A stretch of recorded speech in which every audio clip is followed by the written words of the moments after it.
Bueno, hoy vamos a hablar sobre la psiquiatría infanto-juvenil, entendida como una rama de la psiquiatría que se enfoca en la edad infantil y la adolescencia.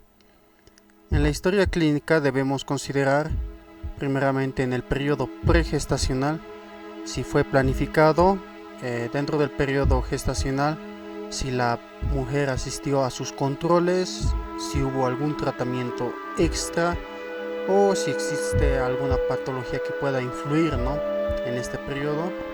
Y por último, el periodo perinatal, si se trató de un nacimiento eutóxico, o sea, normal, o distóxico, donde tuvo que haber intervención médica para no provocar mayores lesiones o evitar las complicaciones propiamente dichas. Hay que evaluar si hubo dificultad tanto en la expulsión, si el bebé lloró o si sucedió algún tipo de hipoxia. Dentro de las etapas de desarrollo, en la infancia inicial hablamos del nacimiento hasta los 2 años y medio, donde se debe evaluar el aspecto psicomotor, o sea, si el bebé gatea, sonríe, si fija la mirada. En la infancia intermedia, que comprende de los 2 años y medio a los 5 años, hay que ver los aspectos social, afectivo, de apego y de integración.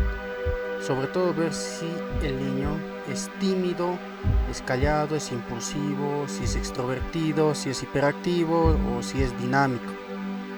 Y la infancia tardía, que comprende de los 5 a los 8 años, donde tiene que ver mucho la escolaridad, el aprendizaje, el nivel de captación, el lenguaje, el razonamiento lógico y el desarrollo del lenguaje.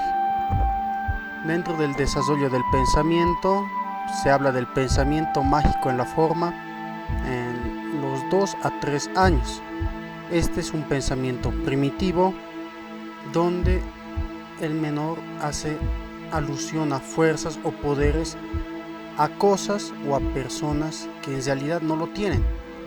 Por ejemplo, podemos hablar a nivel cultural del ekeko, que trae la fortuna, pero es un aspecto cultural.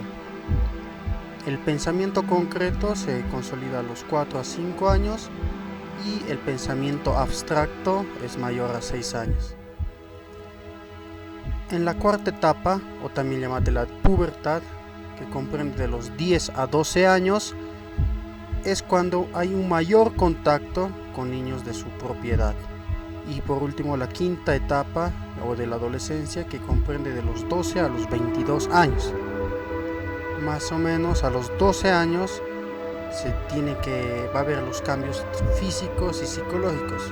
Dentro de los psicológicos, los rasgos de personalidad y de interacción social. A los 13 años va a existir la identificación con caracteres genéticos, donde habrá cambios físicos, psicológicos y hormonales. Y cuando la persona es mayor a los 22 años, ya existe la definición del tipo de personalidad que habrá. Dentro de los aspectos de los adolescentes se puede mencionar que ellos buscan con mayor frecuencia grupos de identificación, debido a que ellos padecen de inseguridad e indecisión.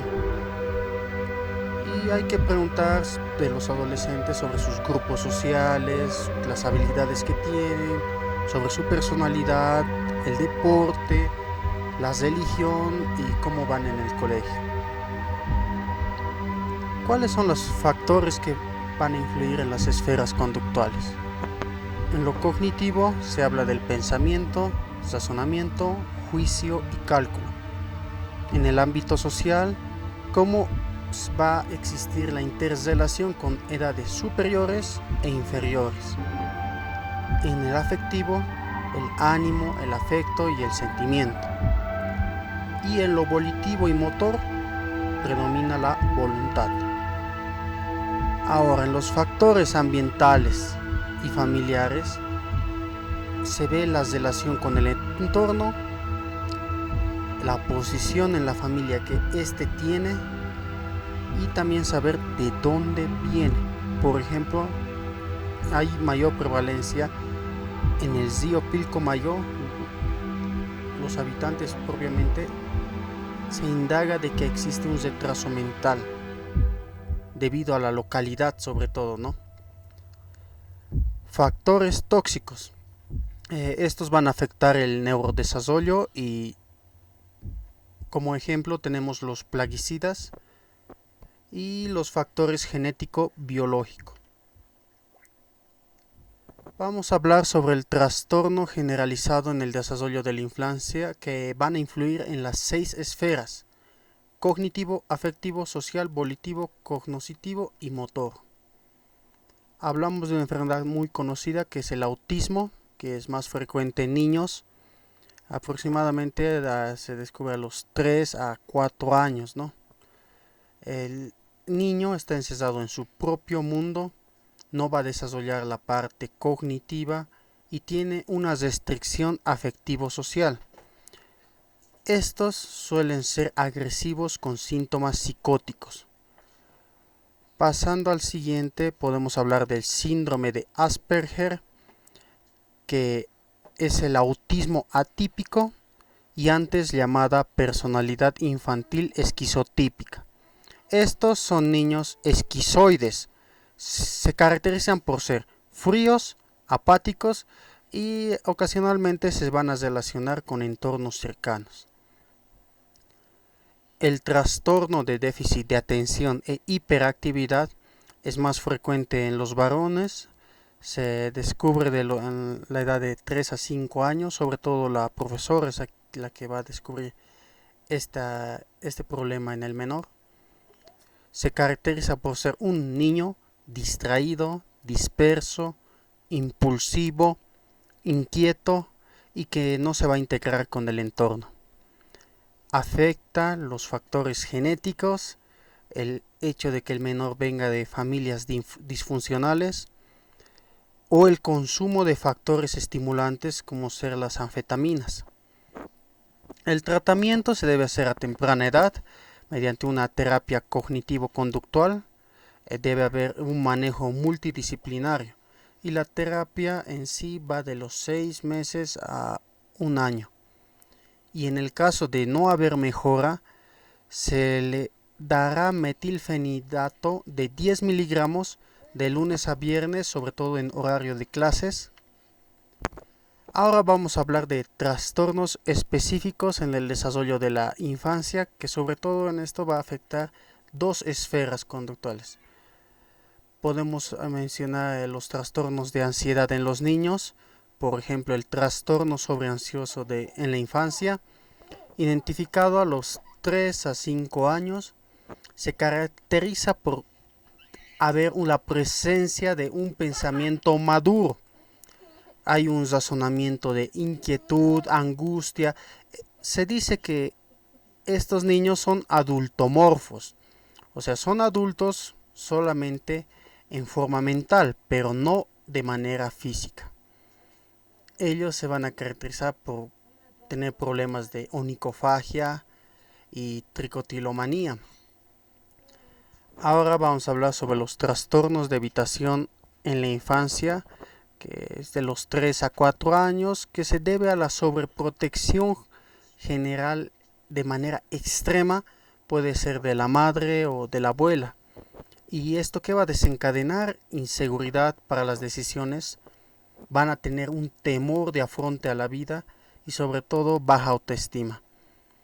Es evidente que a los 7 a 8 años pueden tener pánico escénico y ya de los 11 a los 30 años se evidencia cuadros crónicos de ansiedad, ansiedad fóbica, trastorno de ansiedad generalizada. Pasamos al trastorno de ansiedad por separación, que va a generar en ellos ansiedad, angustia, desesperación, irritabilidad, inquietud, enuresis y pesadillas nocturnas. Vamos a ver trastornos de la conducta motora. En este trastorno es muy frecuente los tics motores vocales. Los síntomas son coprolalia, son las malas palabras, es el síndrome de Tourette, ¿no?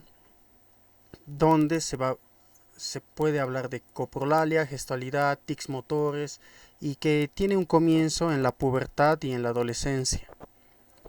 Ahora, en los trastornos con falta de control de esfínteres tenemos a dos, que es la enuresis, que va a haber una falta de control de esfínter vesical. Puede ser primaria, o sea que nunca aprendió a controlar sus esfínteres.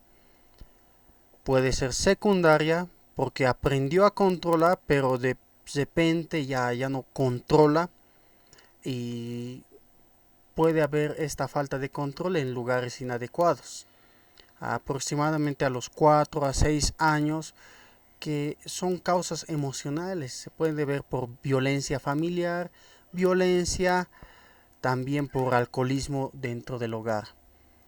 Y también se debe por causa genética, funcional, por hechos de psicoestrés en los niños. Y como segundo tenemos la encopresis, que es la falta de control de esfínter anal, que se relaciona a situaciones de ansiedad. En la historia clínica hay que valorar, por ejemplo, la edad y hacer test cognitivo en niños. Por ejemplo, rompecabezas, hacerles hacer dibujos, y sobre todo dentro de los dibujos pedirle que dibuje a su familia, a lo que vamos a llamar como simbolismo familiar, y también juguetes, hacer el uso de juguetes.